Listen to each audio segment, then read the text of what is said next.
সময়টা 2022 সালের শুরুর দিকে। সকালটা অন্য দিনের মতোই ছিল। ঘুম থেকে উঠে মার্কেট প্লেসে লগ ইন করলাম, একটাও নতুন কাজ ছিল না।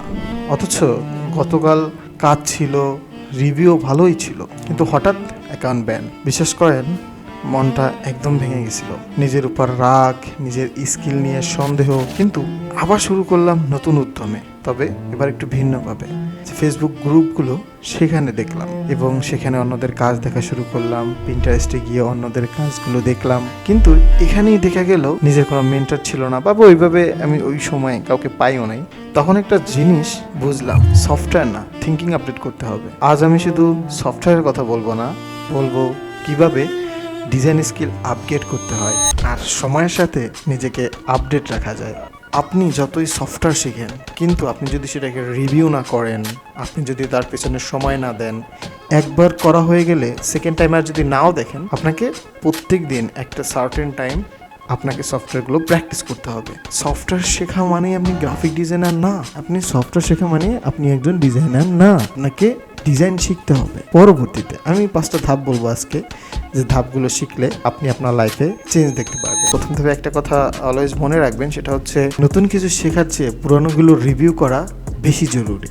প্রতিদিন হয়তো আপনি একটা প্রজেক্ট রিক্রিয়েট করতে পারেন, শর্টকাট কি দেন কাস্টমভাবে আপনার ওয়ার্ক ফ্লোটা সাজাইতে পারেন। কনসিস্টেন্সি ভালো, হ্যাঁ, কমপ্লেক্সিটির থেকে কনসিস্টেন্সিটা মেনটেন করার চেষ্টা করবেন। সফটওয়্যারটা শেখা একদিনের কাজ, কিন্তু আপনি দেখলেন দেখে হয়ে গেল, শেখা একদিনের কাজ, কিন্তু এটার উপর মাস্টারি করা, মানে এটাকে আপনার ফুল দমে আয়ত্ত করা, এটা বছরের মতো লেগে যাবে আপনার। আপনি এখন একটা কাজ শিখলেন, একটা টুলস দেখলেন, আপনি যদি এটা বেশি ইউজ না করেন, আপনি এটা সম্পর্কে ভুলে যাবেন। আমি অনেক জিনিস ভুলে গেছি, এখন হয়তো বা অনেক জিনিস জানিও না। দ্বিতীয় নাম, ডিজাইন শিখতে হবে। এরপর কিছু ডিজাইন আপনি বানাবেন। এখন অনেকগুলো ডিজাইন থাকতে পারে। আপনি যেহেতু নতুন এই ফিল্ডে, লোগো ডিজাইন করবেন, তার পোস্টার ডিজাইন করবেন, থাম্বনেল ডিজাইন করবেন, অ্যাভারেজে 5-6টা এরকম সেক্টরের কাজগুলো আপনি করবেন। করা হয়ে গেলে এর ভিতর থেকে যে কোনো একটা স্কিল আপনি আপনার ক্যারিয়ার হিসেবে নেবেন। তো আপনি হয়তো বা প্রথমে একটা লোগো ডিজাইনটা নিলেন, লোগো ডিজাইনে মাস্টার করবেন। আপনি এমন ফিল হবে যেন আপনাকে যদি কোনো লোগো ডিজাইন দেওয়া হয়, আপনার জন্য এটা ভাত মাছ। আর এরপর আপনি একটা জিনিস মনে রাখবেন, আপনি যে সেক্টরটা ওইখানে প্র্যাকটিস করবেন প্রথম দিকে, যে যদি আপনার ভালো লাগে লোগো ডিজাইন, তো আপনি এটাকে ধরে রাখবেন। এই লোগো ডিজাইন আপনি আগামী 6 মাসের জন্য, এটা আপনার জন্য ফরজ, এটাই আপনি মেনটেন করবেন।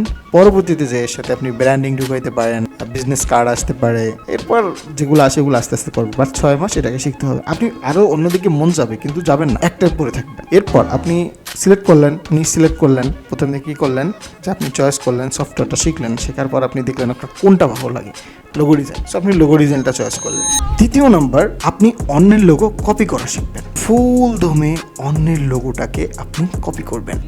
আপনি এখনও নিজের লোগো বানাচ্ছেন না, আপনি কি করতেছেন, অন্যের লোগো কপি করতেছেন। আপনি যখন নিজে অন্যের লোগো কপি করতেছেন, আপনি অনেক জিনিস শিখতেছেন এবং আপনি অনেক ব্লগ পড়তে পারেন, ভিডিও দেখতে পারেন, আসলে লোগোর সাইকোলজিটা কীভাবে কাজ করে, ঠিক আছে।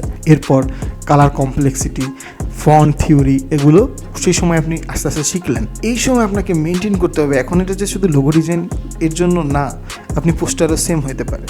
প্রথম দিকে আপনি সিলেক্ট করলেন, থার্ডে এসে রিক্রিয়েট করতে হবে, বেশি বেশি রিক্রিয়েট করতে হবে। অন্যেরটা দেখে সম্পূর্ণরূপে কপি করবেন, দেখবেন 100% পারেন কিনা। আপনি অন্যের মতো কপি করতে করতে যখন এটা করতে যাবেন, তখন আপনার মধ্যে আইডিয়া চলে আসবে যে আসলে আপনি নিজের একটা, মানে এটা অবজার্ভ করে নিজে ক্রিয়েট করবেন, এই অবস্থা চলে আসবে। চতুর্থ নাম্বার, মার্কেট প্লেস রিসার্চ করে এবং বেশি বেশি ডিজাইন দেখা। আপনি যত বেশি ডিজাইন দেখবেন, আপনার ভিতরে তত বেশি আইডিয়া আসবে।